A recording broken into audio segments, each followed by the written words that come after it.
जय जगन्नाथ। आपण मानंकु मोर हृदय भरा नमस्कार। आसंतु शुणिबा श्रीमद् भगवत गीतार द्वितीय अध्याय श्लोक 41, 42 और 43 सविशेष व्याख्याटी शुणा सहित से महाप्रभु उद्देश्य रे जय जगन्नाथ और जय श्रीकृष्ण कमेंट बॉक्स रे लिखि दियंतु। ओम श्री परमात्मने नमः। द्वितीय अध्याय 39 श्लोक भगवान जो समबुद्धि को जोगरे शुणा कही ताहाको प्राप्त करिवार उपाय निम्न श्लोक रे कहउछन्ति।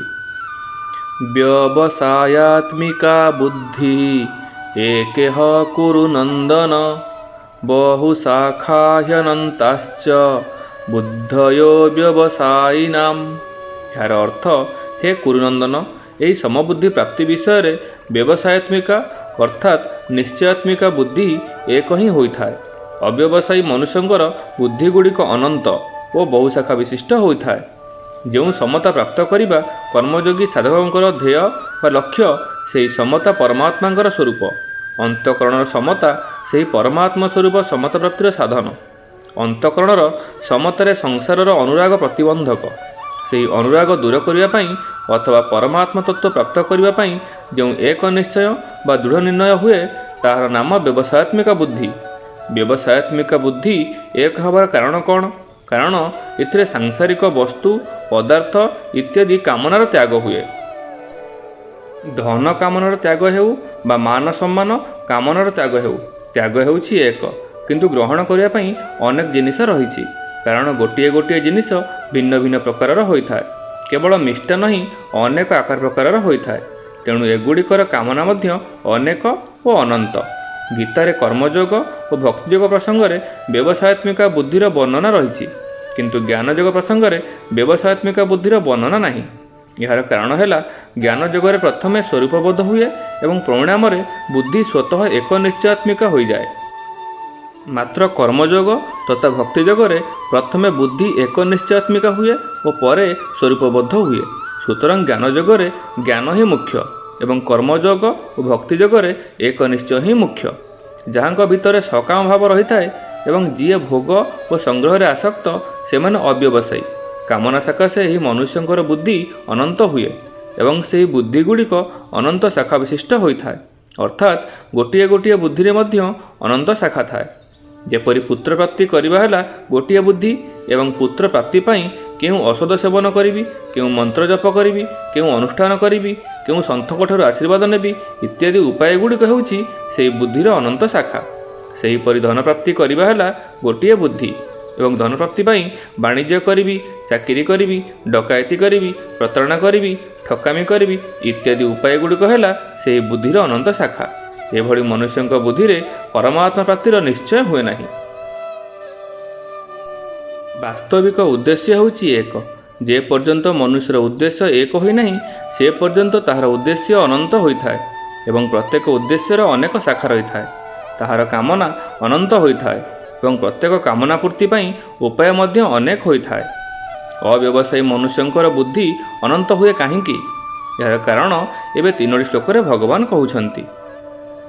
यामि मां पुष्पितां वाचं प्रवदन्त्य विपश्चितः वेदवादरताः पार्थ नान्यदस्तीति वादिन कामात्मानः स्वर्गपरा जन्मकर्म फलप्रदां क्रिया विशेषबहुलां भोगैश्वर्य गतिं प्रति। यार अर्थ, हे पृथानंदन, जो माने कामनारे तन्मय होइछन्ति, स्वर्ग को श्रेष्ठ मन करिछन्ति, वेद वर्णित सकाम कर्मर प्रीति रखिछन्ति, भोग व्यतीत आउ किछि नाही बोली कहउछन्ति, सेही अविवेकी मनुष्य एही प्रकारर जो पुष्पित वाणी कहन्ति ताहा जन्मरूपक कर्मफल प्रदान करे तथा भोग और ऐश्वर्य प्राप्ति पाई अनेक क्रियार वर्णना करे। सेमाने कामनारे एते जड़ित रहन्ति जे सेमाने निजे कामना स्वरूप पलटि जान्ति। कामना और निज मध्यरे सेमानकु कौनसी पार्थक्य देखा जाए नहीं। सेमाने भावन्ति जे कामना बिना मनुष्य बंची पारिबो नाही, कामना बिना कौनसी कार्य होई पारिबो नाही, कामना बिना मनुष्य पथर परि जड़ होइथाय, ताहार चेतना भी रहे नाही। एपरि भावनायुक्त पुरुष कामात्मा अटंती। स्वयं बा जीवात्मा अनवरत यथावत रहे, सेथिरे केबे ह्रास वृद्धि हुए नाही, किंतु कामना आसे और चली जाए तथा तार ह्रास और वृद्धि हुए। ସ୍ୱୟଂ ହେଉଛି ପରମାତ୍ମାଙ୍କ ଅଂଶ, କିନ୍ତୁ କାମନା ସଂସାରର ଅଂଶକୁ ନେଇ ହୁଏ। ଅତଏବ ସ୍ୱୟଂ ଓ କାମନା ଏ ଦୁଇଟି ଭିନ୍ନ ଭିନ୍ନ। ମାତ୍ର କାମନାରେ ଜଡ଼ିତ ମନୁଷ୍ୟଙ୍କୁ ନିଜ ସ୍ୱରୂପର ଭିନ୍ନତା ଅନୁଭବ ହୁଏ ନାହିଁ। ସ୍ୱର୍ଗପରାର ଅର୍ଥ କ'ଣ? ଯେଉଁମାନେ ବେଦରେ ଓ ଶାସ୍ତ୍ର ବର୍ଣ୍ଣିତ ସ୍ୱର୍ଗାଦି ଲୋକରେ ଆସ୍ଥା ରଖିଛନ୍ତି, ଏଠି ସ୍ୱର୍ଗପରା ପଦରେ ସେହି ମନୁଷ୍ୟଙ୍କ କଥା କୁହାଯାଇଛି। ସେହି ମନୁଷ୍ୟଙ୍କ କଥା ନୁହେଁ ଯେଉଁମାନେ ଭାବନ୍ତି ଯେ ସ୍ୱର୍ଗରେ ଅତୀବ ସୁନ୍ଦର ଦିବ୍ୟ ଭୋଗ ମିଳେ, ତେଣୁ ସେମାନଙ୍କ ଦୃଷ୍ଟିରେ ସ୍ୱର୍ଗ ହିଁ ସର୍ବଶ୍ରେଷ୍ଠ ଏବଂ ସେମାନେ ସେହି ସ୍ୱର୍ଗପ୍ରାପ୍ତିର ପ୍ରଚେଷ୍ଟାରେ ହିଁ ରାତିଦିନ ଲାଗି ରହନ୍ତି।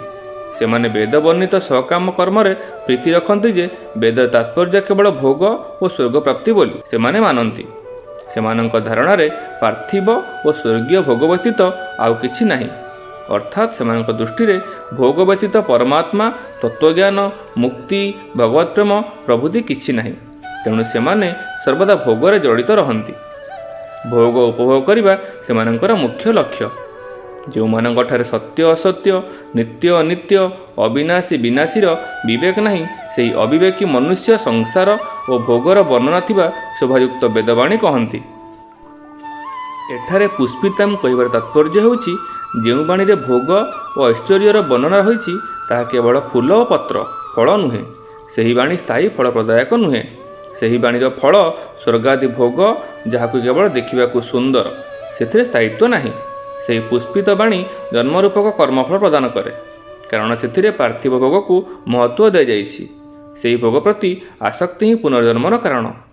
ଭୋଗ ଓ ଐଶ୍ୱର୍ଯ୍ୟ ପ୍ରାପ୍ତି ପାଇଁ ସେହି ପୁଷ୍ପିତ ଅର୍ଥାତ୍ ଶୋଭାଯୁକ୍ତ ବାଣୀ ଯେଉଁ ସକାମ ଅନୁଷ୍ଠାନର ବର୍ଣ୍ଣନା କରେ, ସେଥିରେ କ୍ରିୟାର ବହୁଳତା ଥାଏ, ଅର୍ଥାତ୍ ସେହି ଅନୁଷ୍ଠାନରେ ଅନେକ ପ୍ରକାର ବିଧିବିଧାନ ଥାଏ ଏବଂ ସେଥିରେ ଅନେକ ପ୍ରକାର କ୍ରିୟା ଓ ପଦାର୍ଥର ଆବଶ୍ୟକତା ପଡ଼େ ତଥା ଶରୀର ଆଦି ଦ୍ୱାରା ମଧ୍ୟ ଅଧିକ ପରିଶ୍ରମ କରିବାକୁ ପଡ଼େ। ଜ୍ଞାନୀ ଗୁଣୀ ମଣ୍ଡଳୀ ଓ ସଜ୍ଜନ ମଣ୍ଡଳୀ, ଆପଣମାନେ ଶୁଣୁଥିଲେ ଶ୍ରୀମଦ୍ ଭଗବଦ ଗୀତାର 2ୟ ଅଧ୍ୟାୟ ଶ୍ଲୋକ 41, 42 ଓ 43ର ସବିଶେଷ ବ୍ୟାଖ୍ୟା। ଆପଣଙ୍କୁ ଅଶେଷ ଅଶେଷ ଧନ୍ୟବାଦ। ମହାପ୍ରଭୁ ଜଗନ୍ନାଥଙ୍କ ପାଖରେ ସମସ୍ତଙ୍କ ମଙ୍ଗଳ କାମନା କରି ରହୁଛି। ନମସ୍କାର। ଜୟ ଜଗନ୍ନାଥ, ଜୟ ଶ୍ରୀକୃଷ୍ଣ।